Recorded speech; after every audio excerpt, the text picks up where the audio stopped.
स्वागत है आपका। आप देख रहे हैं द न्यूज, आपके साथ मैं सृष्टि मिश्रा।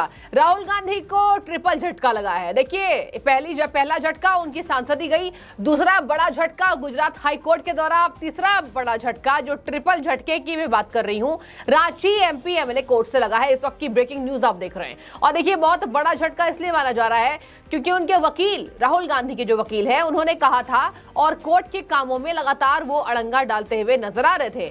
कोर्ट को चैलेंज करते हुए राहुल गांधी के इशारे पर उनके वकील नजर आ रहे थे कि मेरा मुवक्किल बिजी है, मेरा मुवक्किल अभी नहीं आ सकता। आपको बता दें कि पेशी वाली छूट अर्जी को लेकर उन्होंने एक याचिका दायर की थी कि उनकी जो व्यक्तिगत पेशी है वो नहीं होगी कोर्ट में, मतलब राहुल गांधी को आना ना पड़े।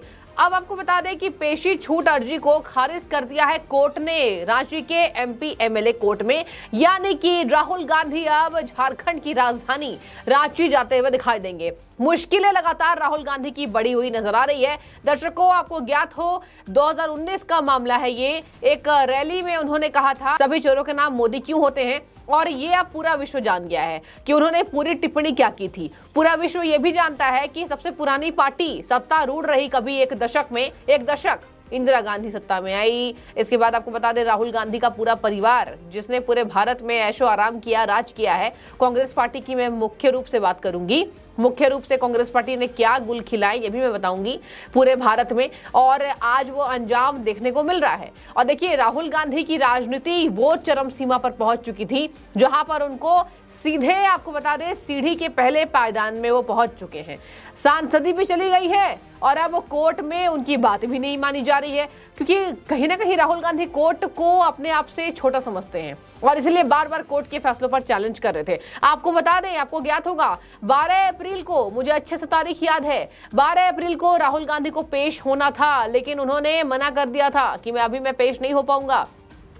अभी मैं आपको बता दें कि उन्होंने वायनाड जाने का जिक्र किया था कि मुझे अभी वायनाड जाना है, मुझे अभी काम है, मेरे अभी राजनीतिक कार्यक्रम बिजी चल रहे हैं। तो देखिए, कोर्ट ने उनको समय दे दिया। अब लगातार कोर्ट में वही अर्जी दाखिल की जा रही है, वही याचिका दायर की जा रही है कि मेरे मुवक्किल को रांची एमपी एमएलए कोर्ट में ना हाजिर होना पड़े। लेकिन उसी फैसले को तगड़ा झटका दे दिया है रांची के एमपी एमएलए कोर्ट ने। आपको बता दें, प्रदीप मोदी एक नाम के व्यक्ति है रांची में, उन्होंने उनके खिलाफ मानहानि का मुकदमा दर्ज किया। अलग अलग जगहों पर उनके खिलाफ मानहानि का मुकदमा दर्ज हुआ था और कहा जा रहा है कि राहुल गांधी की मुश्किलें लगातार बढ़ी हुई हैं।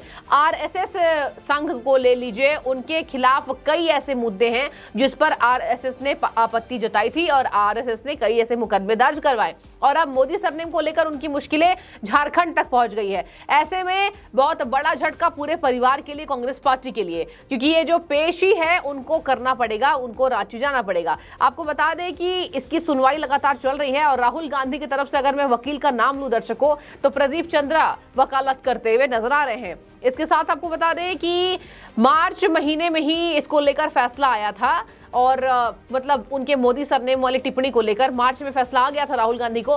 करीब 1 महीने से ये मामला चल रहा है। अभी राहुल गांधी की सांसदी चली गई है, घर छिन गया है, आवास छिन गई है और आवास के बदले मां के साथ रहने को मजबूर हो गए हैं। और ऐसे में राहुल गांधी हर जगह यही कह रहे हैं कि चाहे मुझसे सांसदी छीन लो, विधायकी छीन लो, कुछ भी छीन लो, मतलब जितने पोस्ट होते हैं राजनीति में, जितनी कुर्सियां होती है, सब छीन लो, लेकिन मैं पीछे नहीं हटूंगा। तो भाई लड़ाई कीजिए। आप कोर्ट को क्यों चैलेंज कर रहे हैं? ये जनता सवाल कर रही है, मैं नहीं कर रही हूँ। देखिए, जनता लगातार कह रही है कि अगर राहुल गांधी इतने सच्चे हैं, इतने निष्पक्ष हैं, तो वो पेश क्यों होने से डर रहे हैं? उनको पेश क्यों नहीं होना है? क्या वो नवाब हैं? क्या वो भारत में एक अलग परिवार से आते हैं? तथाकथित अलग परिवार मैं कह रही हूँ। इसी वजह से शायद उन्हें कोर्ट ना बुलाए।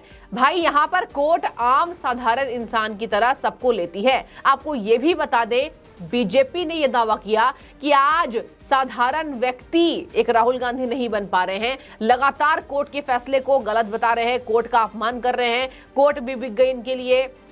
और अब देखिए क्या फैसला आता है इनके बाबत, सुप्रीम कोर्ट जाते हैं या नहीं देखने वाली बात होगी। फिलहाल तो नहीं गए हैं, लेकिन ऐसे में राहुल गांधी लगातार अपने आप को असाधारण मानने का जो ढोंग रच रहे थे, उस पर पानी फिर गया है। अब आपको एक साधारण व्यक्ति के तौर पर उनकी पेशी होनी है। अब कांग्रेस क्या दलील देती है, अब आपको बता दें बड़े बड़े तथाकथित वकील इसमें क्या दलील देते हैं, देखने वाली बात होगी। कपिल सिब्बल, प्रमुख रूप से मैं उनका नाम लूंगी। कपिल सिब्बल हमेशा ही प्रचलित है कि गलत इंसानों को हमेशा वो बचाते हुए आए हैं। बहुत जाने माने वकील हैं। देखिए, कहा जाता है कि जब सत्ता की भूख आंखों में दिखती है तो इंसान सब भूल जाता है, और यही मसला है कपिल सिब्बल के साथ, यही मुद्दा है। कपिल सिब्बल को राहुल गांधी का पूरा मामला फर्जी नजर आया था। उन्होंने अपने बयान में कहा था कि मुझे तो ये समझ में नहीं आ रहा कि जितने मोदी का नाम उन्होंने लिया, उन्होंने तो कोई मुकदमा दर्ज नहीं कराया। प्रधानमंत्री का नाम लिया, ललित मोदी और नीरव मोदी, इन तीनों मोदियों ने नहीं कराया। ये कपिल सिब्बल के बयान है। आपको मैं एक बार फिर से याद दिला दूं, कपिल सिब्बल सबसे बड़े लॉयर माने जाते हैं भारत के, और कहां कहां उनका डंका बजता है ये आपको भी पता है। इतने पुराने वकील हो गए हैं। और देखिए उनकी समझ, देखिए जब कांग्रेस पार्टी की बात आ गई, अभी बीजेपी की बात आती तो सबसे बड़ी वकालत अपने रूप में पेश करते कपिल सिब्बल। अभी बीजेपी का कोई नेता होता, और मैं देखिए बीजेपी की तरफ से ये बात नहीं कह रही हूं, लेकिन यहाँ जनता लिख रही है कि अगर बीजेपी से उनको इतनी चिढ़ है, जब वो समाजवादी की तरफ से नामांकन भरते हैं, तो आज ये कह रहे हैं कि मेरे अंदर तो भैया रग रग में कांग्रेस बसा हुआ है, कांग्रेस पार्टी मेरे अंदर है।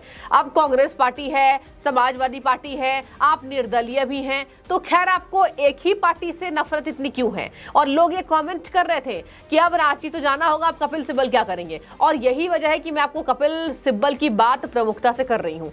बहुत बड़े वकील हैं, और अब क्या दलील लेकर आते हैं देखने वाली बात होगी। मतलब उनके हिसाब से मोदी सरनेम को गाली दी, तो जिन जिन मोदियों को गाली दी थी उनको मुकदमा दर्ज कराना चाहिए था। अरे बाबा, यहाँ पर समुदाय का उन्होंने उपहास उड़ाया, एक समुदाय को लेकर, एक विशेष वर्ग को लेकर, तो उसमें ये थोड़ी देखा जाएगा कि जिसका नाम लिया वो सामने आएंगे और वो कोर्ट जाते हुए दिखाई देंगे। यहाँ पर मोदी कोई भी हो सकता है।